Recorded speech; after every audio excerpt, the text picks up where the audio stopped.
Good morning, everyone. My name is Maria Carla Chicoen, and I am the Executive Director of CasaCuba. I would like to thank you all for joining us today for Perspectivas, a series which CasaCuba is so proud to present in partnership with the College of Business at FIU. CasaCuba is an initiative of FIU to build a leading cultural center and think tank for the discussion and study of Cuban affairs and the celebration of the Cuban heritage. We have secured a prominent site on the FIU campus to build an iconic facility and received significant philanthropic support towards the upcoming design and construction of the center, including prestigious grants from the National Endowment for the Humanities and the Knight Foundation. Our future home will feature galleries for interactive exhibits, classrooms to teach FIU's more than 70 courses on Cuba, and a state-of-the-art venue for events, artistic performances, and dynamic programming, such as Perspectivas. Perspectivas represents CasaCuba's vision to connect the past, the present, and the future of Cuba and the Cuban community from around the world. This program features prominent Cuban business leaders for intimate conversations on their Cuban roots and family story, their inspiring ascent to their present success, and their take on the future of their industries in our community at large. In these conversations, across the many individual stories of leadership, there is always a common inspiring element: the Cuban spirit of resilience, innovation, and grit. Perspectivas is just a taste of what you will experience at CasaCuba. Today's conversation will explore the future of sports in digital media, with perspectives from our very own Aymara del Aguila, Vicente Fernandez, co-founders and leaders of Sportsmania, and Angel Gonzalez, manager of Athlete Icons and Sports Originals at Facebook. They will be introduced by our moderator, Natalia Martinez Kalinina.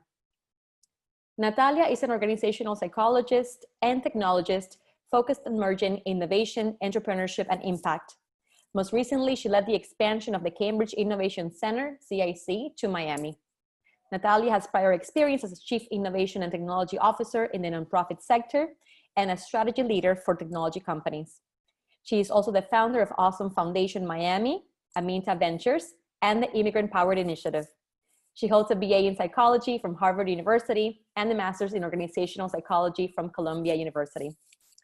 I would like to thank Natalia, Aymara, Vicente, and Angel, four extraordinary leaders, Cuban leaders, for coming together in conversation this morning. Thank you also to our friends and partners at the College of Business and the CasaCuba team for their hard work behind the scenes to coordinate this event. And thank you all for tuning in. I hope to see you at future Perspectivas and invite you to get involved in the historic effort to build our CasaCuba. There are many ways to support the project and become a founder, and we need your help to make this dream a reality. Thank you and enjoy. Thank you, Maria Carla. I hope everyone can hear me well. Okay, well, welcome everybody, and thank you again. I reiterate Maria Carla's thanks to CasaCuba and FIU and the College of Business. These conversations have been, I think, really intriguing, and I'm very happy that we're keeping the series going during these unusual and uncertain times. So thank you all for joining us. Aymara, Vicente, and Angel are people, I can't see you, so I'm wondering if other people can. Are the videos on? Yes. Videos are on our side. Okay, I can see you now. Sorry, I couldn't see you earlier. I was like, I'm not sure what's happening. Okay, all right. Wonderful. Well, it's a pleasure to see some familiar faces. Obviously, I know two of you, but Angel, it's very nice to meet you here.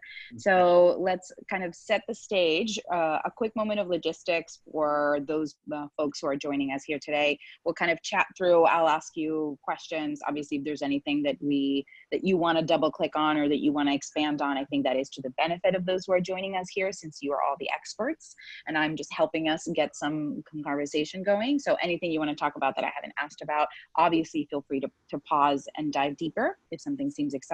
And then we'll leave some room at the end for audience Q&A. So if you are in the audience, feel free to submit questions via the Q&A function. I'll be looking at them throughout our conversation. I'll pepper some in if I can, and if not, we'll definitely get to them at the end. So it's a pleasure to have you all here.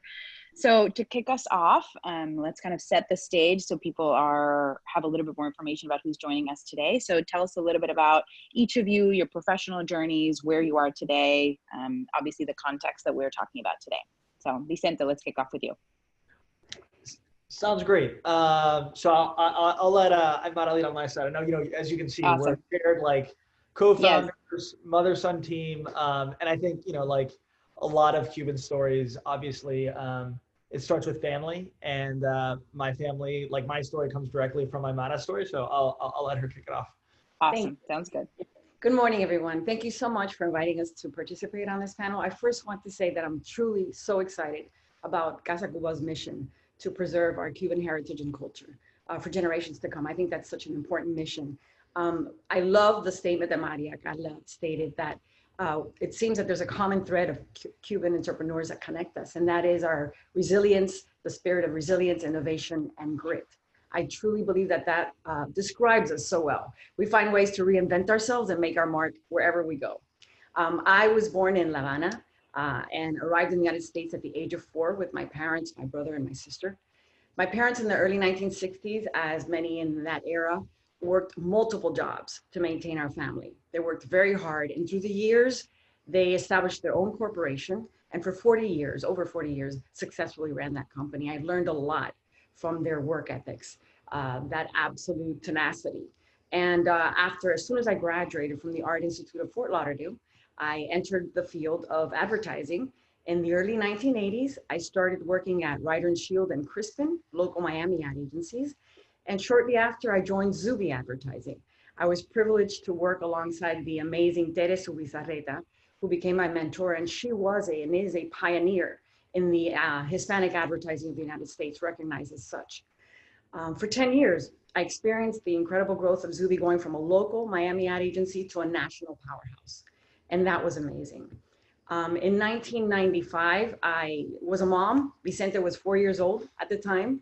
And I loved my profession, always been a workaholic because I loved it so much. And I thought that if I opened up my own shop, I could possibly juggle the 2 roles a little better.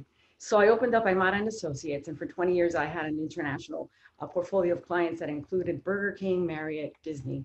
I lived an incredible era. In that time, advertising budgets were flowing, ideas were limitless. It was a grand time. But then things started to change. In the 1990s, the internet was born. Everything started to change, going from being manual to computerized. So graphics, accounting, paperwork, everything went computerized. It was a big change. Then along came the smartphone. And the smartphone, as we all know, has become an extension of our hands, our minds, everything that we do to communicate, basically. And after that, Facebook was born, social media, then followed by Twitter. And so that began to take shape in our lives. And at that point is when I realized that there was an opportunity, and advertising was being disrupted by this technology and innovation. But as well as there was a disruption, there was an opportunity. Traditional media was being shifted, the budgets from traditional to social media.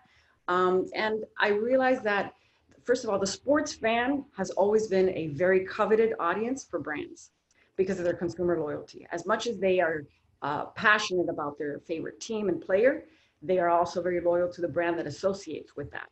So I thought that there was an opportunity to do something that, with the new technology that existed, could attract that demographic in a more viable way. At this point, it was 2012, and Vicente was now a sophomore at the University of Chicago. As a child, Vicente would come to my ad agency every day after school to do his homework. And he saw my business in action and my passion for marketing. So while he was in college, we would speak regularly, and he would ask me about my most recent TV shoots and campaigns. I would ask him about his studies and about his football. So it came a little bit of a surprise to him when, at one point in one conversation, I brought up the idea that perhaps together, he and I could come up with a digital platform that would best serve the sports fan, given all of the new technology that existed. And I think he was taken aback because I'm not an avid sports fan, but I was an experienced marketer.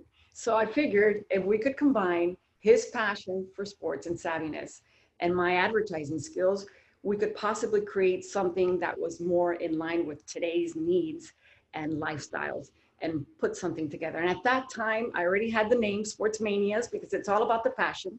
And it's also Sportsmanias in Spanish, because mania is a Latin word and it could be global. So that was the initial way that Sportsmania was founded. And again, Vicente was the ultimate end user because he was the young sports adult that we would be attracting. And I figured we could create together whatever he thought that sports fans would want to see with personalized social media content and news feeds that would be delivered directly to them. And then once we had that audience, we could bring in advertisers to the mix. So with that call, I'll take it over to Vicente so he could tell you how that transformed into what we have today. Yeah, thank you. So, as you guys have heard, immediately, like, there's just an incredible influence from family, from my grandparents to my mother, and family across the board. My dad with sports and my mom's side with the sort of entrepreneurial spirit, which I think is a very big part of our culture. So when she gave me that call, it was a little unexpected. I grew up a complete sports media kid, playing as many sports as you could think of. And both Angel and I guess, are very much a new wave of Cuban American athletes playing American football. That was a sport that resonated most with me growing up here in Miami, watching some really great Miami Hurricanes football teams, FIU, fortunately or unfortunately taking us down last year. But I grew up loving football. So as soon as I got the opportunity to play at the University of Chicago, I was all for it. And when I was there, I wanted to be as involved as possible. I started the school's first student-run television station, which was broadcasting our games to our families back home because, again, we're always trying to make that connection. I was a sports editor for a student newspaper. I had an organization for students interested in going into sports, and I got this call, and I was like, you know what?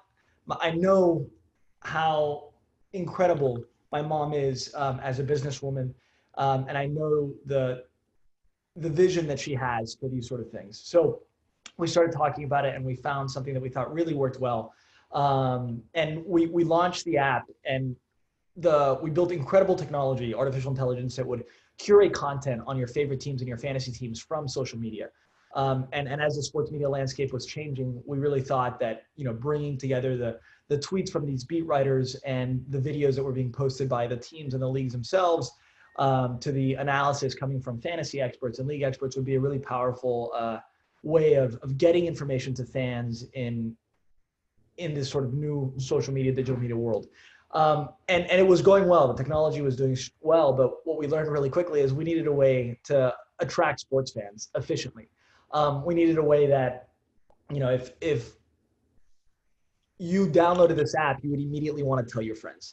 And Apple had just begun allowing third-party developers such as ourselves to create third-party emoji keyboards. And we thought, okay, if a fantasy keyboard, a sports emoji keyboard existed, every Sunday while fantasy football is happening, you're going to want to send an emoji of your starting running back as soon as he scores a touchdown to talk trash in your fantasy group chat.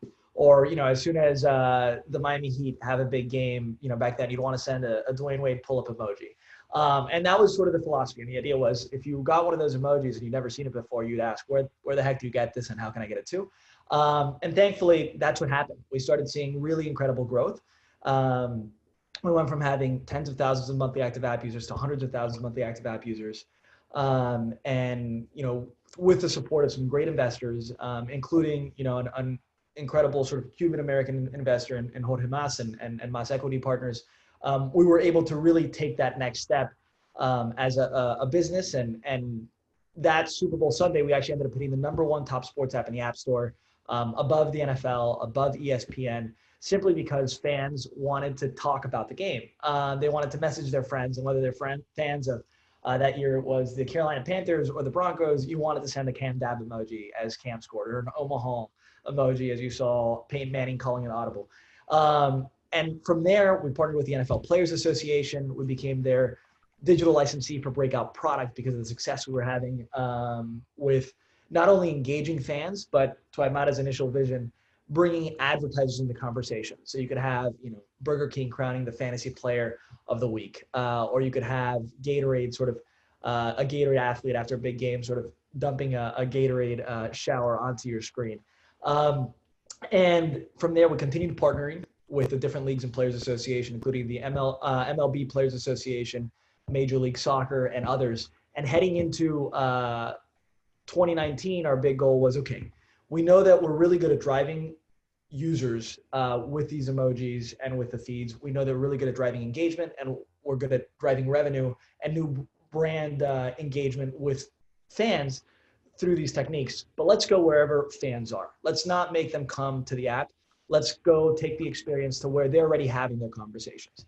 And we connected with the Instagram and Facebook team, Angel included, and we started sharing ideas, and they let us know that they really liked the emojis, and they wanted to find a way for them to for our emojis to make their way into Instagram stories, right? Which were absolutely taking off. So we got our emojis onto Instagram stories through a Giphy, through a verified Giphy channel. And within a few months, we were reaching now 300 million fans each month. And it was just sort of an incredible, huge sort of period of growth for us. And it continues. We've reached 3 billion views over the last year and a half. And as we continued down that success, we started collaborating with their team around augmented reality effects, AR stickers, and more to come, and have continued sort of that idea of let's go where fans are. So not only, now are we integrated directly into Instagram, but you will be able to see our emojis featured on things like ESPN. We were on every Monday Sports Center last season, when recapping the previous Sunday with emojis, with fun video clips. And we're integrated into a variety of platforms from, Google to TikTok and of course, obviously Facebook and Instagram. So that's where we're at today. We're really looking ahead in terms of how do we help fans express themselves in their conversations with friends, family, and fellow sports fans. And that's where sort of our connecting point, aside from obviously our friendship and our Cuban American background, comes in with Angel as well, is sort of driving that mutual mission forward. Wonderful. Thank you. I love when panelists introduce themselves with so much depth that the first set of questions that I may or may not have had are already answered, because we can jump right away into more meaty topics. So thank you. And both of you have such an incredible journey. Obviously I've heard it before, but I'm assuming that the folks who are joining us today are as excited and inspired to hear it for the first time as I am to hear it for the 10th time. So thank you for sharing with us much depth. And Angel, last but not least, tell us about you. Yeah, no, look, and Aymara, Vicente, it goes without saying, I truly admire everything you guys have accomplished. I could hear that story a million times. I absolutely love it. But good morning to everyone. My name is Angel Luis Gonzalez Jr., but the only one that calls me that is my mom, and that's usually when I'm in deep trouble. So I manage athlete icons and sports originals at Facebook. I'm a first-generation Cuban American. I was born and raised right there in Miami Lakes, Florida. And I'm incredibly proud of my Corralillo, Cárdenas, Cerradura, Baracoa, y La Habana Cuban roots. That's where my grandparents and parents are from. Like Vicente, I'm a proud product of Belen Jesuit. And because of that, I drove by FIU literally every single day on my way to and from school. My brother, my aunt, countless friends and family have graduated from FIU. So it's safe to say that I'm very familiar with the university and the incredible impact it's had on our community and people all around the world. Let's see, I was, like Vicente, I was a multi-sport athlete in high school. Ended up playing collegiate football at a small university in East Tennessee called Carson Newman. After graduating in 2003 with international economics and finance degree, I hung up my cleats for good and went back home to Miami to start my career. Throughout my career, I've had a variety of different roles, and we'd probably need a few more hours in order to discuss them all. But the one constant was that I was very fortunate throughout all these different roles to build deep, enduring relationships with great people along the way, like Vicente and Aymara. Whether they were family members, mentors, friends, colleagues that became family, each of them inspired and supported and helped shape me into the person I am today. It turns out one of these like super precious relationships actually launched my career in sports back in 2010 when I co-founded a company to manage athletes. And it's what subsequently opened the door for me to join Facebook in 2014. I mean, when I initially joined Facebook, there was much simpler times back then. It was to manage athlete partnerships, which back then basically consisted of like, hey, let's encourage you to leverage your, the limelight that you have in your sport and post cool behind the scenes photos, engage with fans in the comments and whatnot. Thankfully, our product features and functionalities, along with my role, has evolved quite a bit throughout the last 6.5 years, which I look forward to discussing in more detail today. So thank you for having me. Excellent. Wonderful. Well, thank you all. So just kind of one more setting the stage a little bit question. I'm assuming that folks in our audience are very familiar with the world that with the life that we're currently living and the changes that we've all had to make, given that we've all had to adjust personally and professionally over the last 6-7 months in relation to COVID and in relation to how that has affected economies, both virtual and in person. And so if you can tell us a little bit about kind of the world of sports media and how that has evolved over the last couple of months, especially given that many athletic activities have been completely frozen. And so where have we been over the last 6-7 months, and where are we as the economies start to slowly reopen? Yeah, I'm happy to take this and kick it off. But yeah, look, this is like nothing that any of us could have ever imagined. I mean, with games not being played for such a long period of time, we've seen leagues, teams, athletes, sports media companies have to get incredibly creative with the content that they create and share with their fans. And it ranges everywhere from like repurposing archival footage and highlights to airing tentpole documentaries like The Last Dance with Michael Jordan way earlier than initially anticipated, to athletes having newfound time and investing heavily in things like they probably never thought they would be doing, like at home, fitness content. IG Live is booming, and things like Facebook gaming. That way they're broadcasting what they're playing on Xbox and PlayStation, et cetera. So it's been quite the evolution, and something that I forget, before this year, we were sitting in Miami for the Super Bowl this year, and we hosted a little happy hour event, and I was sitting there with Vicente, Aymara, and a bunch of our sports partners throughout the industry, and it's nothing that any of us could have imagined then. So it's been an absolutely incredible and truly trying time in the sports world. Yeah, to continue sort of that line of thought, all the sports fans, that we know around us, right? Like, we've never had a period of time without sports for as long as we did. Like, in terms of no baseball season being delayed, March Madness being canceled. Really now, this past month, we finally had the return of sports, at least American sports, with Major League Soccer and the MLB. And now it's continuing to open up. But it was a period of time where you saw the appetite that fans have for sports, with that Last Dance coming out and setting completely new records for documentary series viewing. It was apparent, how ready the world was for sports to come back and have that, a happy distraction that sports can be, and sort of that hopefulness that, your team winning can bring. On our end, it's been really interesting. Even though sports have been paused, we've been receiving more opportunities than ever, because leagues, teams, brands, athletes, sports organizations are looking for ways to continue connecting with fans from home, even while the sports hiatus has been happening. And now that sports are returning, but they're returning in a different form, with stadiums that, for the most part, are excluding fans, right? So fans are viewing from home while the competition is happening in person. They're looking to fill in some of those experiences that fans have historically come to know and love. And they're looking for ways to, engage fans virtually. And I think it's leading to a really creative period for the sports industry in terms of creating tools and thinking about what the future of sports fan engagement can look like, primarily through digital, as well as, just creating new ways to engage fans in general. So it's been a really interesting period of time for us in that regard.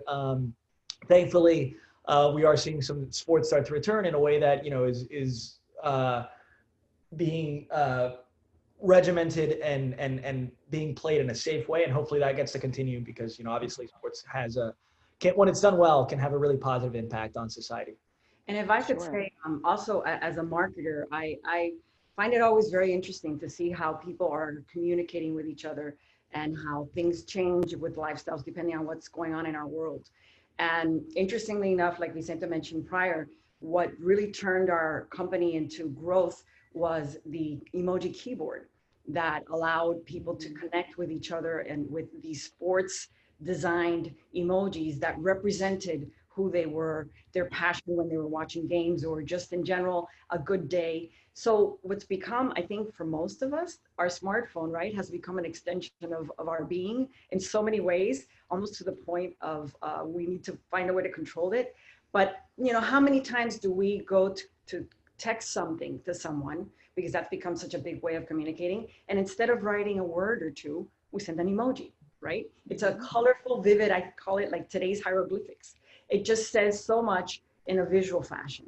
So I believe that during these very trying times, this is actually a almost fun and an interesting way that we can communicate with each other through texting, through these sports branded emojis that at least, like Vicente says, continue to keep that hope out there of things that are to come.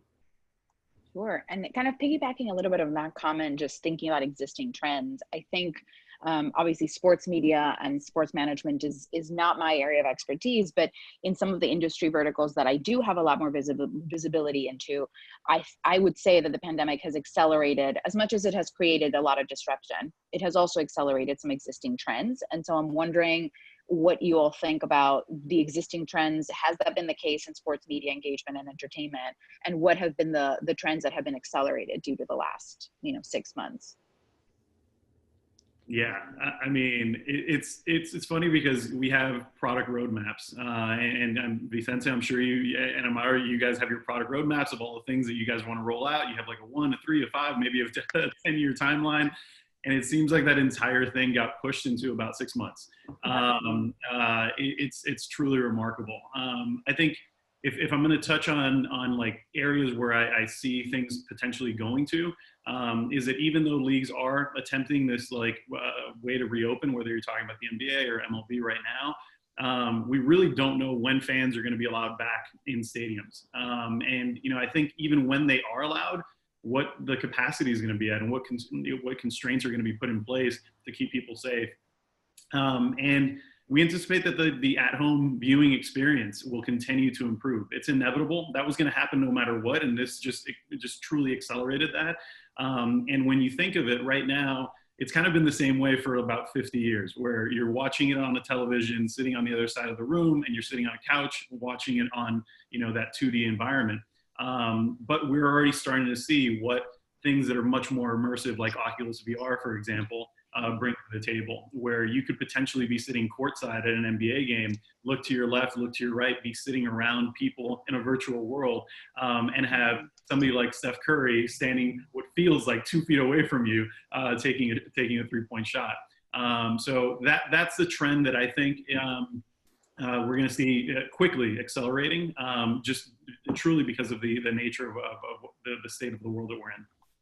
Yeah, I agree. I think it's thinking about connection. So much of sports is based on connection to your friends who are fans of the team, to your family who roots for the opposite team, to the athletes themselves, to what you grew up rooting for. Those connections have always been really strong, and they continue to be strong, but now they're evolving in a way that leagues and teams and athletes and platforms and brands have thought about for a long time. But now they're forced to take the steps, as Angel mentioned, that they were thinking about for, okay, maybe we'll do that next year. Maybe we'll plan for that 5 years from now. It's about how do you maintain those strong connections or create even stronger connections while fans may not be together in person. Obviously on our side, the emojis and the AR is all about connection and communication. And we've seen a big uptick in usage and opportunity there. But also, as Angel mentioned, connection goes also like athlete to consumer directly. And you have things like athletes or organizations, one of our partners, the Olympic Channel Olympics, are very much focused on connecting with fans at home and doing things even like working out from home, right? As the world looks different, not only from a viewing perspective, but also from like an athletic perspective and going to the gym or going to compete, in recreational basketball or sports. That's all evolved. And I think what's happening now is they're reconfiguring the connection that exists between fans and the different pieces of sports that you engage with over the course of the season and over the course of the year. And that's going to lead, I think, to some really exciting growth. And we'll see how, once we are able to get back in stadiums and arenas at full capacity, how those two balance each other out. But I do think that, long term, there are going to be a lot of fans who are going to be very happy and excited to, stay home, and not just for Sundays and watching the Red Zone channel, but just generally speaking, teams and leagues and partners and sort of platforms are going to equip them with experiences that make it a really fun at-home viewing experience that almost makes you feel like you're at the game with all of the tools you have at your disposal to share and enjoy. Well, so aside from this, I think this is really intriguing and exciting for sports viewers, as well as for people who are not avid sport viewers, but may become, given the degree of increased technological sophistication and kind of experiential sophistication that you are all describing. Obviously, just thinking about our audience in mind, aside from things like AR, AI, AR, VR, kind of, which are cross-cutting across industry in terms of sophistication and what we think of as the future of technology, what would you say, kind of, what does innovation look like today in this universe of sports media and sports content that we're trying to re-engage around, obviously accelerated by the pandemic? What feels like it's cutting edge now, and what would you expect to be cutting edge, let's say, a year from now? I think on my side, one thing that I've been really interested in is not only the idea of bringing sports to fans at home, but bringing fans into the stadium where where the action is happening. And you're starting to see a little bit of that, implementing crowd noise from home. For example, during the NFL draft, you had a campaign by, I think it was Bud Light, that was Boo the Commissioner. And you could boo the commissioner from home with your hashtags, but you also had, and it was, the NFL played into it. But I think the idea of trying to get the fan noise, which is so important to the game experience, not only for the fans who are watching on television, but for the athletes in person as well. The idea of trying to get the fans into the stadium to impact the game from home is really interesting. I know, if you turn on an MLB game right now, you'll see cutouts of people behind the dugout, right? And I think that's going to evolve massively over the next year in terms of, it's not going to be cutouts, right? But it's really, how do you, and maybe it is AR, maybe it's sort of a virtual screen, which you'll see some with Major League Soccer and the NBA. But the idea of how do you get fans into the stadium? On the AR front, there are cool things portals where you walk into the stadium even though you're not there, but you're doing it from home. But more so for the actual viewing experience and for the athletes, the idea of getting fans into the stadium and arena to impact the game, crowd noise. I think that's really interesting. I think it's just at the beginning of us as an industry starting to think about it. So I'm not sure where it's going to go, but I feel pretty strongly that that's going to evolve over the next year or two. Yeah, look, I totally agree with everything Vicente said. I think we look at innovation in two specific buckets when it pertains to sports media. You look at it from a consumption perspective, and then from a connection perspective, two things that I think we've touched on. From a consumption experience perspective, you're talking about the Oculus VR stuff. That is cutting edge. That is, something that when you put that in, and that's the thing today, you're putting on this big, kind of helmet or glasses or whatever it might be, but technology continues to get smaller and smaller and smaller. So what does that next iteration look like? It might not even require this headset that can potentially, block you from whatever's actually happening in your living room. So I am really excited about what the future holds from a consumption experience perspective. From a connection perspective, look, it's why we're so excited about partnering with Sportsmanias. We always think of the various ways that we can help athletes and the people that actually move the needle within the sports ecosystem connect with their fan bases. And one of the things that I think Vicente, I'm not really letting the cat out of the bag. I think you kind of did this a bit earlier, but with AR effects, we're really excited. Here in the next couple of weeks, we're not talking about, again, this truncated timeline where these things probably would have happened later on, but now they're happening in the next couple of weeks. We're really excited what that's going to look like and what we're going to be able to unveil with some of the top athletes in the world because of the work that companies like Sportsmanias are doing. So I don't mean to take us into a controversial question, but I've been very delighted that the impression that all of you have, despite the fact that there's been some changes and some large unknowns, is really optimistic and really excited about the future of the industry in general, of sports in general, of fan engagement and kind of fan opportunities in general. So I've personally been very delighted by that. But I would be remiss if I didn't ask what worries you, right? So there's still some big unknowns. There are some large questions. I don't even mean from the COVID perspective, but just in general as the industry evolves. And so what are your biggest I don't want to say concerns, but what are your biggest either open questions or things that could be cause for worry or concern, or that you are calculating on the liability side of how you plan for your companies? So for us, I think there's, two things that concern me. I mean, first of all, like the idea of some of like a delay, right, to some of these really important seasons, especially of like here in the United States, as football season approaches, that will have a massive impact on the sports industry in general. I mean, already, right, like not having fans in stadium obviously impacts a tremendous amount of people, from the clubs and the teams to the vendors. Like there's a big impact happening there. And I think that is a concern for the sports industry. It leads to some opportunities on the digital front. And obviously we're thinking about it from a digital perspective, but I think there is concern there. And there's a lot of great sports industry executives and sports people who are working in the sports industry, period, right, at different levels, that are going to be impacted by that negatively. Including like, a delay in the football season could have a major impact on broadcasters, right? Even though I do think once like the games are back, there's going to be as much tune in as ever because people really want it and they're going to be watching from home. A delayed season could really, have a big impact on everyone, especially the broadcasters. But just removing the in-person experience is going to impact a lot of people's lives in a way that's difficult, right? So we're trying to drive forward digital growth, which will hopefully allow some of those people with great sports experience to transition, into new roles in the new role that we're looking at. So for me, it's the delay of seasons is one, and the second is, we're already seeing it, right, with Major League Baseball as an example, where the Marlins opening day, has been delayed because players are being tested for COVID, and and you have scenarios that have never happened before, right, where you're going to have players and teams that are going to have to not compete, and it's going to just lead to a really, until things settle, it's going to be a landscape that is constantly evolving and that is causing everyone around it, right, because we're all about connecting and communicating around sports, is causing everyone around it to adapt very quickly. And if things go sideways, it will definitely have a big impact on everybody who works in sports, in terms of if a season is delayed or if all of a sudden there's a big outbreak and a season has to be canceled. We've already had some of that. Thankfully, sports is returning and it seems to be doing so successfully, but there is definitely risk. And there's already people who are being impacted in a negative way. And we're hopeful on our side that the digital growth will lead to new opportunities for those individuals. But that's still yet to be determined as we continue moving forward. And the growth is happening now, right? It's not like the adapting is happening now, and the growth in terms of new opportunities and roles should come later.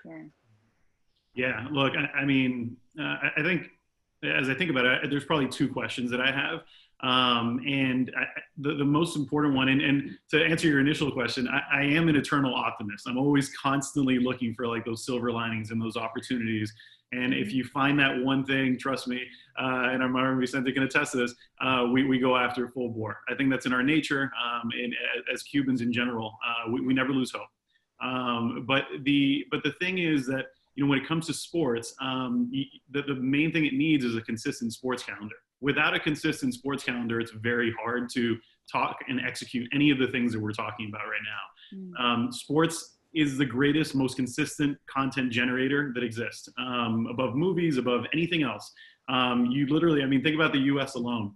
In a normal year, there's only 2 days in the entire calendar year that do not have professional sports games, the day before and the day after MLB All-Star.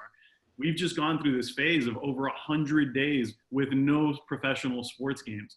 That's just unprecedented.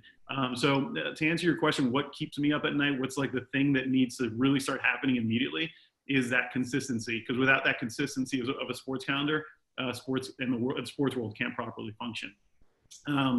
I think the other question that kind of comes to mind is when we inevitably do come back, what will this period of time kind of do to the way that sports is consumed? And will that further propel the snackable, shorter form content that people have become more accustomed to, like consuming things like, I don't know, House of Highlights or even, NFL Red Zone. So I'm curious, those are my two things. One, consistency in sports calendar, and then two, the longer lasting effects of, hey, we haven't had full games for a long time that take, 3 to 4 hours. And now that we go back, like, what will that consumption experience look like? And I think leagues are going to have to answer that question properly. And if I could say, I think I'm kind of like the dinosaur in the room, because I have, with my years of experience and my age, have experienced the world changing, I think, more than a lot of people. Like I said, from the beginning, I actually saw the internet being born and experienced the smartphone coming into our lives. How could we live without a smartphone, right? Today, social media, that is our life. So like, I reiterate what Angel was saying. I think the Cuban spirit is about optimism and finding new ways, embracing change. And I think our world will continue to evolve. Absolutely. Technology just has a life of its own. But the idea is to embrace that change. It's going to be part of our lives, adapt and align with what works best for the consumer, for the brand, for the product. And there are always creative ways to find new perspectives. And again, yes, there are challenges. Absolutely. We're living unprecedented times. It's very uncertain and it's sometimes, scary because there are things that we don't control. But those that we do, we can find ways to make creatively work for us, in my opinion. Thank you. Thank you for sharing. I want to remind the audience to add their questions to the Q&A section, which we'll get to in a second. My last, or one of my last questions, I would say, is kind of taking a little bit of a more personal stance. All of you engage with colleagues, all of you engage with teams. You've run companies, you're running companies. So how have you adapted, and what has been kind of challenging, interesting, surprising for you as a leader during this time? Yeah, I mean, look, I think you could see it through the VC. I'm a people person. It's what I love. No, not at all. Not at all, right? Such an introvert. Yeah, total introvert. But I've literally built a career off of building strong relationships, and I think that's the part that I've missed a whole lot, especially as it pertains to like Facebook and being able to go into the office on a regular basis, and those water cooler casual hallway conversations with, quite frankly, senior leadership within our company, and they're like, oh man, how the kids doing? Oh, did you catch that game? And like those types of things you kind of miss out on, and you definitely miss out on. And then now they've become an email or a chat or potentially a VC that needs to be scheduled. Like that's the part that I really miss, is that human interaction. But I guess that's the negative side of that coin. On the positive side of that coin, I never saw the inside of like my colleagues' houses and stuff. I've never had more VCs interrupted by colleagues' kids, which I'm shocked that my kids haven't interrupted this one. So like seeing those types of things has truly kind of surprised me in a positive way. Has built a lot of empathy on our team, to like really get a feel for what is it that people are like at home? Because one thing is what you see, 9 to 5 or whenever you're at the office or whatever.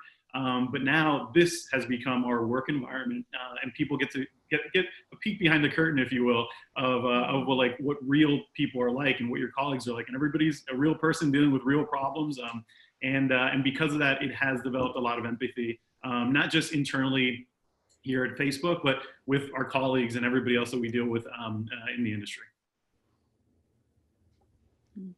Yeah, I think on, to Angel's point about how this has given you an insight into people's personal lives, I think over these past months, on the calls that I've been on the video chats that I've been on the emails that I've been on, you've had people from different companies and internally asking how you're doing more than ever before. And that's been really nice and special to see, like, people genuinely caring about other people, not just, driving forward an initiative or a partnership they're trying to get done. It's like, hey, how are you doing? I know it's a tough time.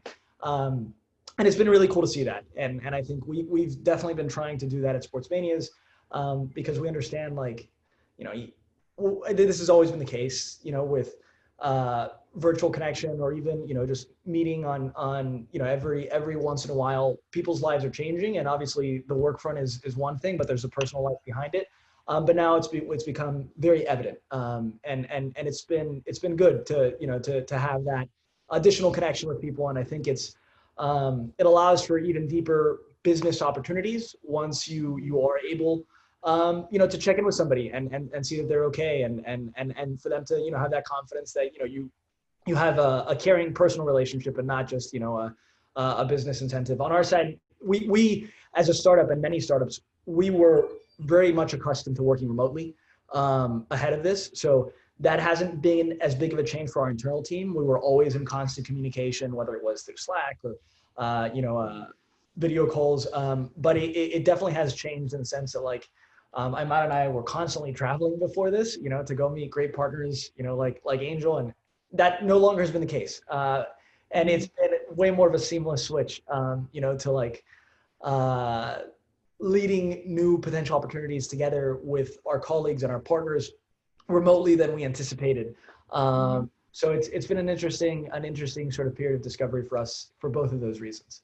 And I think, again, there's the Cuban optimism and the Cuban resilience and innovation and grit, right? We will find ways to make it come through in some way in the most positive fashion that you can with these circumstances. Yeah, I agree with you. I think, if I may, one of the things that to me is most interesting, and I'm an organizational psychologist, and my background is suddenly the conversation about personal resilience is really on the table, right? And so we're not just talking about how, most employers in the US are small businesses. And so we are very much talking about what helps those businesses across industry survive, but we're also talking about the individual within those entities and what's needed for people to have a broader resilience toolkit. So, and that's not a conversation that generally managers or leaders have as strongly positioned. So I think it's a good thing in that regard. All right, let's see our audience questions. Okay, let's start. Okay, so based on your experience, this is from Ashley. Based on your experience thus far, what are some tips you can give those looking to work in digital media? Whoever wants to take that. Sure. So, the thing that when I was, I felt like I wanted to go into digital media when we were starting Sportsmanias, and I wasn't sure how it would develop. And what's been interesting to me for a lot of the people in digital media, a lot of the people that we work with, nobody has had, very rarely has there been a straightforward path. It's sort of been bouncing around to get into the positions. I think the main thing that everybody has because of that is adaptability, right? The digital landscape is changing so fast that obviously it's great to be learning skill sets right now, but it's the ability to adapt as the digital media landscape adapts and to whatever roles are out there, right? Even if you don't have the skill sets right now, because of the type of work that this calls for, it's okay, run with the opportunity and learn it, because that's what continually is happening for all of us, I think, working in digital media. The other thing is, using digital media tools to go find those opportunities is incredibly important, right? Obviously, we're all on LinkedIn, and but just using sort of your connections and digitally doing so, at least for us, has been a major driver, right? As we seek out new opportunities, we'll check in with people that maybe we haven't talked to in a while, but because of the nature of things, we can now, and just check in and see how they're doing and share ideas and see if anything comes of it. I think those are the two things. One is adaptability, and taking sort of chances, knowing that you're going to be adaptable or need to be adaptable. And then the second is digital connections as a way to open doors for yourself. Those are the two things that we have at least found on our side are very helpful, and I think can carry over to sort of any individual out there. Yeah, look, totally agree. I only add to that where you need to be learning continuously. Don't ever stop. So if you have this opportunity to educate yourself in anything that you're truly passionate about, and if it is digital media, Ashley, I encourage you to kind of continue to educate yourself in that field. But I can't stress this enough. I was an international economics and finance major, and here I am managing athlete icons and sports originals at Facebook. The path that your life is going to take is never this perfect linear path. Coming out of college, my very first job was selling fresh seafood, which if you want to cut your teeth in sales, I recommend you doing that. trying to sell something that's going to rot in about 24 to 48 hours. And then, you know, but I took all of these different, you know, careers and every single role that I had, I took all of the learnings from that. And I just continue to compound upon that and learn from each of these things and apply those in each of the new jobs that I was in.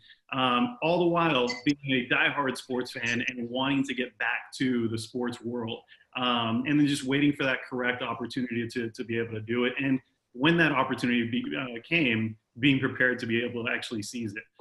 So like that's the I guess sage advice that I could provide from my worldly experience. Yeah, and I think in general, just being proactive. I think as a person, whatever it is that you do, you have to do 100%, if not 150 or 200%. I mean, you open your own doors. You can't wait for doors to be open for you. So, you know, you have to research, find opportunities. If you're in digital, build your brand by creating digital influencing aspects of whatever it is that you aspire to do. Do it yourself so that when you have the opportunity to be interviewed by someone, you have something to show for it. That's I think in general, for any profession true, is to give complete attention to your goal by doing today what you can do most best. Awesome, thank you. Okay, let's do a couple of quick ones. One is in your opinion, how far is the media from this evolution of content? Do you think they're on the right path? And the other one, which I'll say now, because it's kind of related, is what are your thoughts on the Disney bubble experience for athletes? Are you guys working on any behind the scenes content? Well, we won't divulge if we're working on any behind the scenes content, but it is, you know, look, it's the craziest experiment that any of us have ever seen, and we're seeing instances of it working because, you know, the games are coming back. But then I was reading an article this morning about like the LA Clippers and the fact that just they haven't done anything wrong. It's just they're dealing with things in their daily lives. And Doc was talking about that, how an athlete had to leave the bubble to attend to a family matter. But because they left the bubble, now they're essentially, they need to be quarantined for X amount of time before they could be, you know, reintegrated into the team. That makes things very difficult. To answer the first part of that question, I think, you know, talking about accelerating timelines, there's parts of the media world that they were reluctant. They were kind of stuck in their old ways of like doing things, whether you're talking about, you know, newspapers or whatever it might be. And they were hesitant to kind of break away from that and kind of jump on the coattails of like truly the wave of the future. I think this period of time has kind of left people with like that no option. Like, oh, wait a second, we really do have to do this to Vicente's point earlier, go to where the eyeballs are and engage with fans where they are, as opposed to just expecting them to, you know, come to us. And that's if we would have had that question, I don't know, 6 months ago, it would have been a different answer. But now where we are, I think we're definitely, and sports media in general is accelerating in the right direction. Yeah, on my side, the Disney bubble is fun, right? Like in sort of the social media age and in meme culture, like you see these guys and these athletes posting live stories of themselves or trying to tell a story of what's going on in the Disney bubble because everybody's curious about what it's like. And that's fun content. Obviously, the players have gotten in trouble for sharing too much. But as athletes, like there's so many storylines that are like, not only on the field and on the court, but off the field and off the court. And the fact that they're getting to give peeks and insight into that as much as they're allowed, I think is a lot of fun. I think obviously it's challenging being in a bubble and not being able to break out, especially when you have that many athletes and that many you know, people who are used to being very active. So it's definitely got pros and cons, but from an entertainment standpoint, I think the Disney bubble is sort of a fun concept, and I think it's playing out as such. In terms of the evolution of media, I think we are on the right track. I think we're still a ways away from what we will end up at. You know, as Angel mentioned earlier, the media is fast tracking and platforms are fast tracking ideas that they had had previously, right? So now is going to be a period of creating, testing, and then refining. And there's definitely a lot of testing and refining that I think is to come.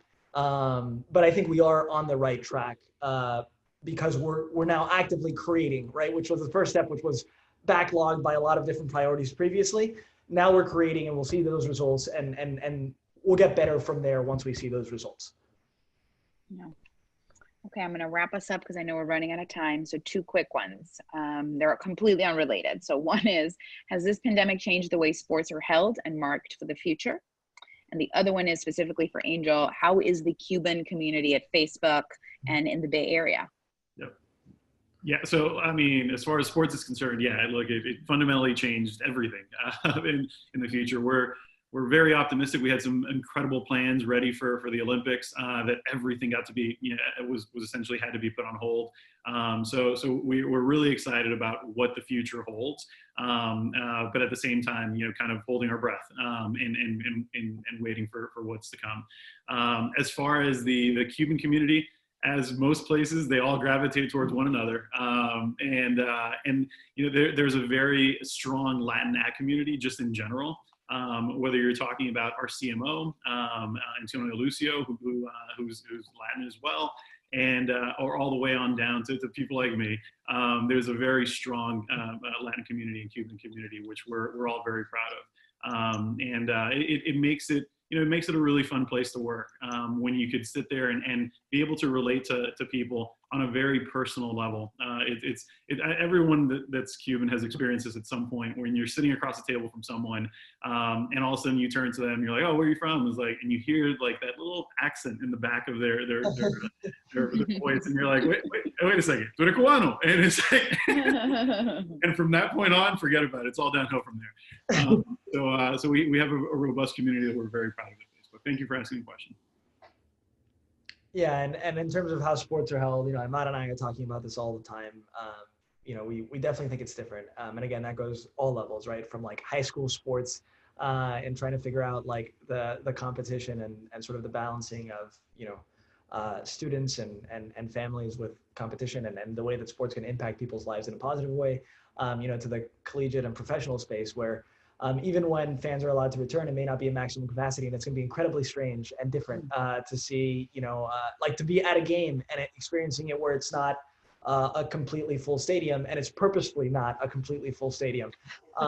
So I definitely think, and that trickles down from the fan experience, and even, some of our partners, some of these brands are thinking about in-person activations, right? You all have always had in the tailgating, right, or around the stadium, sort of calls to action to interact with brands, and that's going to look a little bit different now too. A lot more contactless and a lot of trying to incentivize fans in a way that they can do on their phones and take home with them and share for people who aren't at the game, because there's going to be less people.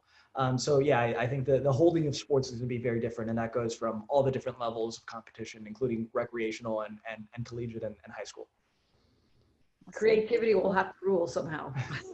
I think we all agree with that. I'll cheers to that with my water, not my wine. It's not that time of the day yet. Well, thank you all for joining. Vicente, Aymara, and Angel, thank you. This was a really great conversation. Thank you for all of the guests who participated and joined across FIU and in the community in general. And thank you obviously to CasaCuba and FIU for hosting, and we look forward to the next conversation. Thank you. Have a wonderful rest of your days. Thank you so much. All right. Bye.